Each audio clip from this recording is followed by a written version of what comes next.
आप न्यूज में इंटरेस्ट ना रखते हो, लेकिन फिर भी आपको ये ट्रेंड तो पता ही होगा, हैशटैग वोट चोरी। तो चलिए इस वोट चोरी हैशटैग को डिटेल में थोड़ा सा सिंपल लैंग्वेज में समझते हैं।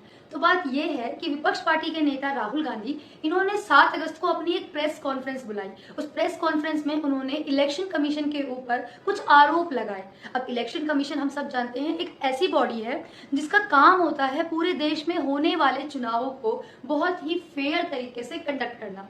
लेकिन यहाँ पे राहुल गांधी का कहना है कि इस बार हुए जून के जो लोकसभा चुनाव थे हमारे, उसमें उसने अपनी इस ड्यूटी को फुलफिल नहीं किया अच्छे तरीके से, और जिसकी वजह से ये सामने आया है कि उन्होंने बहुत सारे वोटों की धांधली की है। राहुल गांधी का कहना है कि वो ये सारी बातें सिर्फ हवा में नहीं कह रहे, उन्होंने बकायदा प्रूफ दिया है प्रेस को। उन्होंने पूरी लिस्ट शो करी है, डिस्प्ले करी है अच्छे से, बकायदा कहाँ कितने नाम फर्जी हैं, कितने एड्रेस गलत हैं, कितनी बार एक ही वोटर ने रिपीट कर करके वोट दिया है। और ये सब हुआ है एक ही कॉन्स्टिट्यूंसी बेंगलुरु की, जहां पर 1 लाख से ज्यादा फर्जी वोट होने का दावा है राहुल गांधी का। तो राहुल गांधी का ये कहना है कि इलेक्शन कमीशन के इसी मिसकंडक्ट की वजह से सारा सीधा सीधा रिजल्ट जो फायदा मिला है वो हमारी अभी मौजूदा सरकार को मिला है।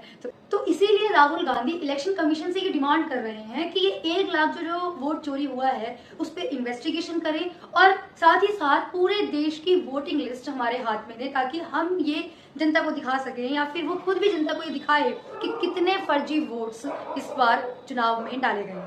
अब राहुल गांधी के इन्हीं एक्शंस पे इलेक्शन कमीशन का ये रिएक्शन आता है कि अगर राहुल गांधी चाहते हैं कि उनके क्लेम के अकॉर्डिंग इलेक्शन कमीशन कोई भी इन्वेस्टिगेशन को इनिशिएट करे, तो उस कंडीशन में पहले राहुल गांधी को अकॉर्डिंग टू लॉ ये सारी कंप्लेंट एक रिटन फॉर्मेट में सबमिट करनी पड़ेगी विद प्रूफ, और साथ ही साथ उन्हें एक ओथ साइन करनी पड़ेगी। तो आपको यहाँ पर ही जानने की जरूरत है कि जो इंडिया के अंदर जितने भी ओथ साइन किए जाते हैं, ओथ बोले तो एफिडेविट या फिर शपथ पत्र, वो सारी ही इंडियन ओथ एक्ट 1969 के अंडर लिखी जाती है, जिसमें एक व्यक्ति ये घोषित करता है कि वो जो भी बातें बोल रहा है बिल्कुल सच बोल रहा है।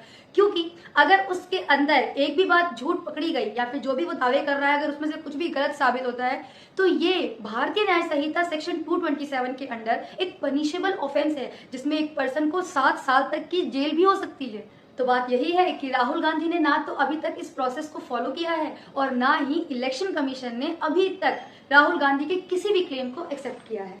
आई होप कि आपको ये सारा मैटर समझ में आया होगा। अगर आपको मेरा मेथड सही लगा तो please subscribe my channel. Thank you.